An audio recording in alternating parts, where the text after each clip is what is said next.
केलं 5,500 इव्हन 5 रुपयाची सुद्धा जर तुम्हाला नोकरी भेटली तरी तुम्ही करा. कामाला प्रिफर द्या, कामाला महत्व द्या. जर तुम्ही कामाला महत्व दिलं, काम आपोआप आपल्याला महत्व देतं. त्याच्यानंतर हे स्टुडंट असे होते, चुका झाल्या आणि मला ओरडावं लागतं सगळं. मी टीचर आहे, जर प्रत्येक वेळेस त्यांना प्रेमाने सगळ्या गोष्टी सांगत गेले तर ते कुठं मग मुलांना वाटतं की नाही मॅडम काहीच स्ट्रिक्ट नाही, त्याच्यामुळे तुम्हाला ओरडावं लागतं तुमच्या भविष्यासाठी. ते माझ्यासाठी तुमची आहे आता ही सर्वात मोठी गुरुदक्षिणा आहे तुमच्याकडनं माझ्यासाठी, की माझ्या हातातून आजच्या दिवशी 18 स्टुडंट पास आउट होतील, आयत्या पास आउट होतील. त्याच्यानंतर तुम्हाला सांगायचं म्हटलं तर सर नियोजन जे असतं क्लासमध्ये 4-5 जण असतात की जे याचं नियोजन करतात, कार्यक्रम असेल त्याचं नियोजन करतात. 4-5 जण असे स्कॉलर असतात. आता मुलगीचं उदाहरण घेतलं तर सर तुम्हाला माहितीच होतं पवार सरांना, त्यांना प्रोजेक्टचं काहीच नव्हतं, मुलांचं लक्षच नव्हतं प्रोजेक्टमध्ये. आता मी आमच्या कॉलेजमध्ये ब्लाइंड स्टिकचा प्रोजेक्ट झालेला होता, पण त्याच्यामध्ये प्रोग्रामिंग अपलोड करायची होती. आता ते प्रोग्रामिंग आयटीच्या मुलांना जमत नाही, इव्हन इंजिनिअरिंगच्या स्टुडंटना सुद्धा जमत नाही, थोड्याफारच मुलांना जमते.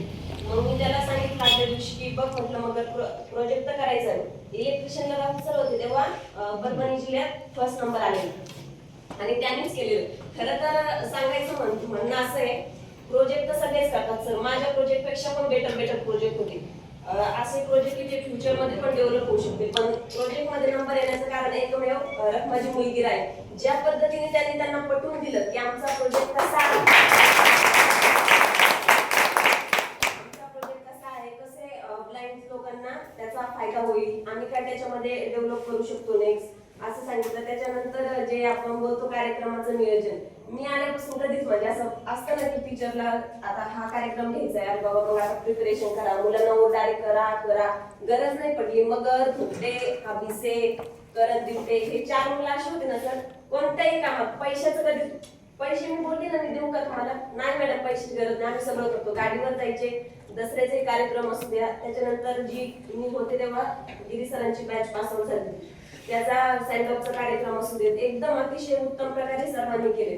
आणि प्रोजेक्ट मध्ये खूप मेहनत मुलं होते, तेजस कांबळे, सुरेश पवार अशी यांनी खूप सर्वांनी मेहनत केली. मुलींनी सुद्धा, मुलींना तर नेहमी सांगत आले, माझं तर पहिलं त्यांना हे सांगत लग्न करू नका त्यांना तिघी नाही म्हणजे प्रत्येक वेळेस असं सांगितलं लग्न करू नका. कारण कसं होतं, लग्न तर होतात, लग्न कोणत्याही वयात आज लग्न होईल, पण कसं असतं फार कमी मुली आहेत की ज्यांना लग्न झाल्याच्या नंतर मग त्या करिअर मध्ये पुढे जातात. भरपूर गोष्टी असतात, संसार एकदा सुरू झाला की मग अभ्यासाकडे दुर्लक्ष, एकतर बॅचलर लाईफ मध्ये अभ्यास करणं मुश्किल झाले सर, कॉम्पिटिशन एवढं वाढले, त्याच्यामुळे त्यांना ते एवढं एक सांगणं आहे.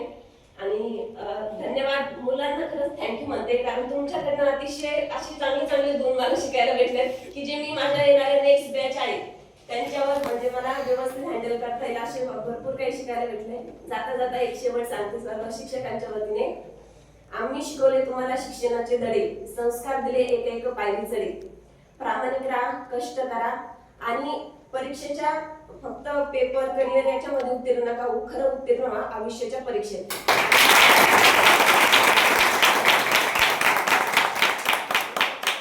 एक गोष्ट सांगते, नेहमी आनंदी राहा. आनंद हा सर्वात मोलाचा आहे. पैसा नसेल ऍडजस्ट होतं, फक्त पहिले स्वतःला कोणत्या गोष्टीत आनंदी राहता येतं आनंदी राहा.